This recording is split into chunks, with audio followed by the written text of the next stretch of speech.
Callum, first of all, what's the mood been like in the camp heading into this weekend's game? Yeah, I think the mood's not shifted, this season. Everyone's really determined to carry on, working as hard as we can to change this sort of run of form that we're on. I think we've just stripped it back. We've looked at areas of the game that we're good at. We've worked hard to make sure that we sort of carry on doing them in games, especially this Saturday. We know it's going to be a tough fixture against a team that's in real good form in Coventry. So one thing I would say is the mood's really positive.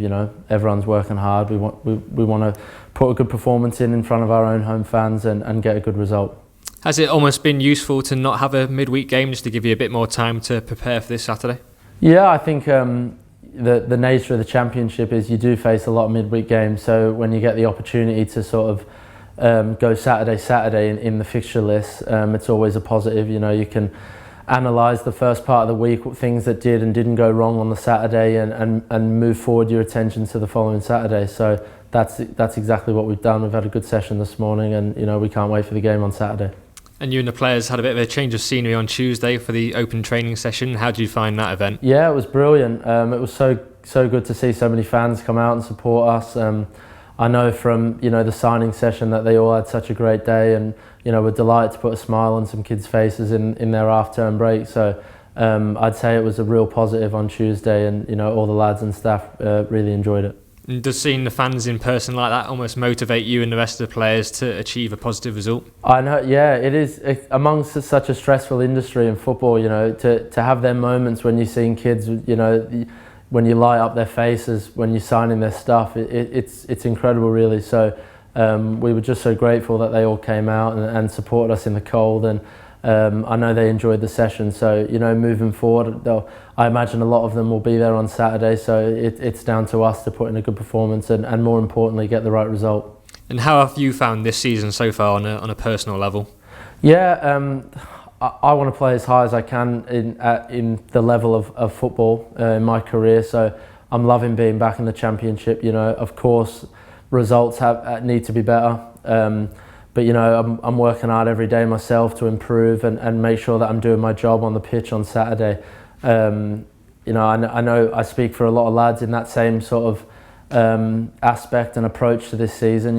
We've worked so hard, for 8 months last season to get through a tough division and come out first time of arsing. So it's about improving again, working harder again. We know we're in a stronger division, and it's so great to be competing in the championship, but we do know results need to change, and we need to be working hard to make sure they do.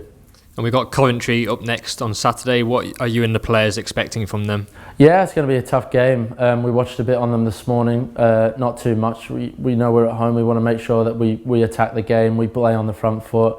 They've had a great start to the season. They've strong structure, they've got goals in the team, they've got good attacking threats. So we know we're up against a real tough opponent, but we need to look at ourselves and see where we can hurt them first and foremost.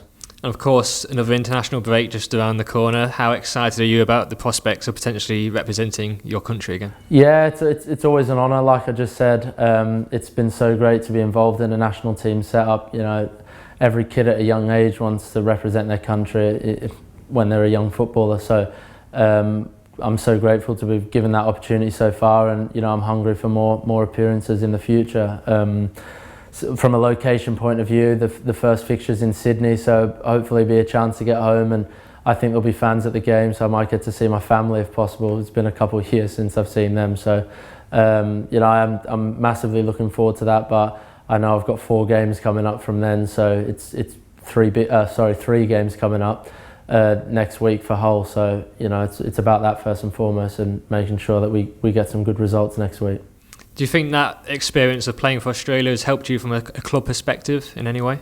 I think it's probably early days. It's weird because there's been such a short turnaround between the two sort of national team breaks that I would say I'm not so sure. One thing I would say is that it's quite easy to shift your attention from Australian fixtures then back to Hull. And at the end of the day, it's your job, and you come back and you have to hit the ground running. You come back on a Thursday, you've got a Saturday game, you need to get your focus quickly back for the fixtures with Hull. So it's great to be an international player, but now my focus is with Hull, and until that moment comes that if I receive that call up, it won't shift, and our results need to change quickly at Hull, and I'm working, and the team are working very hard to make sure that does.